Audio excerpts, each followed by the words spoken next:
India TV YouTube channel को subscribe करें और बेल आइकन दबाएं।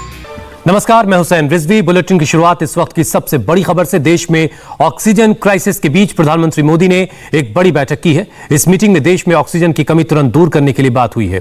प्रधानमंत्री ने मेडिकल सप्लाई बढ़ाने के लिए निर्देश दिए हैं। साथ ही हॉस्पिटल में और मरीजों के लिए इक्विपमेंट उपलब्ध करवाने का भी निर्देश दिया गया है। मीटिंग में स्वास्थ्य मंत्री डॉक्टर हर्षवर्धन, वित्त मंत्री निर्मला सीतारमण, नीति आयोग के सदस्य वी.के. पॉल और एम्स के डायरेक्टर डॉक्टर रणदीप गुलेरिया भी शामिल हुए थे। तो एक बार फिर से बता दें, एक अहम मीटिंग की है प्रधानमंत्री ने और इस मीटिंग में ऑक्सीजन क्राइसिस को लेकर के बात हुई है। इस मीटिंग में देश में ऑक्सीजन की कमी को तुरंत दूर करने के लिए प्रधानमंत्री ने कहा और मेडिकल सप्लाई को बढ़ाने का निर्देश दिया। साथ ही साथ हॉस्पिटल में मरीजों के लिए इक्विपमेंट्स को भी उपलब्ध करवाने का निर्देश उन्होंने दिया है। इस मीटिंग में स्वास्थ्य मंत्री डॉक्टर हर्षवर्धन और वित्त मंत्री निर्मला सीतारमण, नीति आयोग के सदस्य वी.के. पॉल और एम्स के डायरेक्टर डॉक्टर रणदीप गुलेरिया भी शामिल हुए थे। और ये तस्वीरें भी आ गई हैं इस मीटिंग की।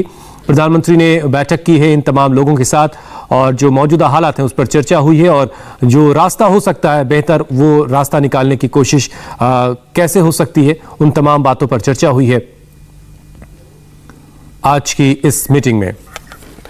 हमारे संवाददाता भास्कर मिश्रा इस वक्त हमारे साथ जुड़ चुके हैं। भास्कर, कल भी एक अहम बैठक हुई थी प्रधानमंत्री की मुख्यमंत्रियों के साथ। आज फिर प्रधानमंत्री लगातार बैठकों पर बैठक कर रहे हैं, लेकिन नतीजा एक बार फिर से हम जरा बता दें दर्शकों को कि ये खबर क्या है। ऑक्सीजन क्राइसिस को लेकर प्रधानमंत्री ने ये बड़ी बैठक की है। देश में ऑक्सीजन की कमी कैसे दूर की जाए, कैसे दूर की जा सकती है, इसके अलावा तमाम और जो प्रॉब्लम्स आ रही हैं, मेडिकल इक्विपमेंट्स की जो मरीजों को प्रॉब्लम आ रही है, वो सारी चीजें कैसे ठीक की जा सकती हैं। भास्कर, और क्या अहम बातें हैं आज की इस मीटिंग की?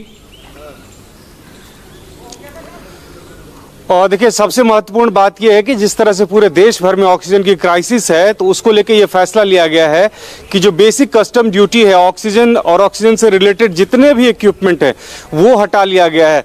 तो ये एक बहुत बड़ी राहत होगी। कोई भी इक्विपमेंट मंगाएगा तो वो सस्ते में पड़ेगा। अभी देश के लिए सबसे बड़ी प्राथमिकता जो है वो ये है कि कोविड के मरीजों को समय पे ऑक्सीजन मिल पाए। और ये ऐसा नहीं है कि ये समस्या सिर्फ 1-2 दिनों की है। जैसे कि तमाम एक्सपर्ट्स बता रहे हैं कि मई के आखिर तक ये चल सकता है। अलग अलग राज्यों में कोरोना का पीक अलग अलग समय पे आ सकता है। तो इस लिहाज से ये बहुत जरूरी है कि ऑक्सीजन उत्पादन के लिए जितने भी जरूरी इक्विपमेंट्स हैं वो देश में मौजूद हों। अगर कोई मंगवाना चाहता है तो वो सस्ते दाम में मिले और आसानी से मिले।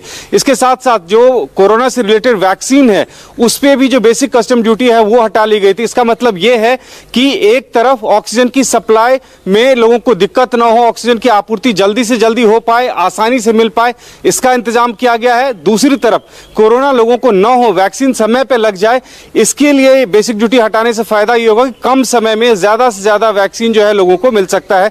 ये दो बहुत बड़े फैसले आज लिए गए हैं। हालांकि ये लोग कह सकते हैं कि इसमें समय लगेगा, अभी इक्विपमेंट अगर बाहर से आता है तो जो अभी की परेशानी है वो दूर नहीं हो पाएगी। सवाल बहुत अहम सवाल है भास्कर कि ये सारी बातें जो हो रही हैं ग्राउंड पर नजर कब आएंगी। आज हम लगातार अलग अलग अस्पतालों के हाल को देखते रहे। सर गंगा राम अस्पताल के चेयरमैन हमारे साथ जुड़े, वो बताते रहे कि हमारी ऑक्सीजन बॉर्डर पर रोक ली जा रही है। सवाल यही है कि जो बैठक में फैसले हो रहे हैं वो एग्जीक्यूट कब तक हो पाएंगे? और देखिए, ये जो फैसले लिए गए हैं ये दूरगामी फैसले हैं। ऐसा नहीं है कि अगर किसी भी एक इक्विपमेंट से बेसिक ड्यूटी अगर हटाई गई है, कस्टम ड्यूटी, तो अगले 1 घंटे में उसका फायदा मिलेगा। ये तब होगा जब इक्विपमेंट मंगवाते हैं, कोई ऑक्सीजन का कोई अगर प्लांट लगाता है तो उसका असर तब देखने को मिलेगा। हो सकता है उसमें समय लगे, लेकिन इतना जरूर है कि ये परेशानी बहुत लंबे समय तक परसिस्ट ना करे। इसके लिए जरूरी है कि कोई अगर इक्विपमेंट मंगाता है वो आसानी से मिल जाए, वो सस्ते में मिल जाए और ऑक्सीजन की सप्लाई अभी की बात नहीं, आगे भी निर्बाध गति से चलते रहे, उसके इंतजाम में ये एक बहुत बड़ा फैसला है। भास्कर, आज तो हमने देखा कि ऑक्सीजन क्राइसिस लगातार बना हुआ है। विमला देवी अस्पताल जो मयूरा फेज 2 में है, वहां के एमडी से हम बात कर रहे थे, वहां पे बहुत हालात खराब थे। सर गंगा राम अस्पताल, इसके अलावा जयपुर गोल्डन हॉस्पिटल, तमाम अस्पतालों की एक लंबी फहरिस्त है। क्या हम अगले 1-2 दिन में ये उम्मीद कर सकते हैं कि ऑक्सीजन की सप्लाई सभी अस्पतालों को उनकी जरूरत के मुताबिक वक्त पर की जाएगी? देखिए, बहुत मुश्किल है ये कहना। हम पिछले 4 दिनों से ये सुन रहे हैं, सरकारी स्तर पे ये बात की जा रही है कि ऑक्सीजन का इंतजाम हो रहा है, हॉस्पिटल में दिक्कत नहीं होगी। लेकिन दिक्कत अब जो पहले, आज से 4 दिन पहले जो 4 घंटे के बाद दिक्कत आती थी, वो अब ये हो गया है कि हर घंटे दिक्कत आ रही है।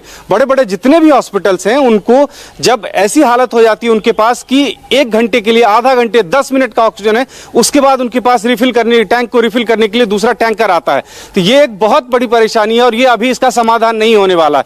कोर्ट में भी जो सुनवाई हुई थी उसमें भी ये चीज साफ कर दिया गया है कि दिल्ली सरकार को भी अब इसके लिए कदम उठाना पड़ेगा। न सिर्फ ये कहते हुए कि केंद्र सरकार कुछ नहीं कर रही है, हमें ऑक्सीजन नहीं मिल रहा है, केंद्र मदद नहीं कर रही है, दूसरी सरकारें मदद नहीं कर रही है। केंद्र सरकार के अलावा अब दिल्ली की सरकार को भी करना होगा कि जो टैंकर्स हैं उसके इंतजाम करने होंगे, यहां तक कोर्ट में बोला गया।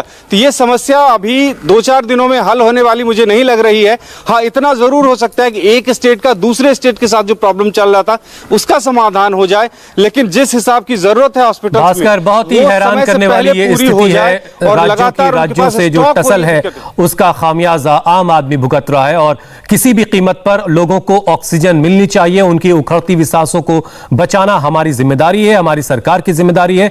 हम सबको उसके लिए बेहतर कोशिश करने की जरूरत है और उसका नतीजा अगर नहीं दिख रहा है तो वो कोशिश बेकार है। बहुत बहुत शुक्रिया।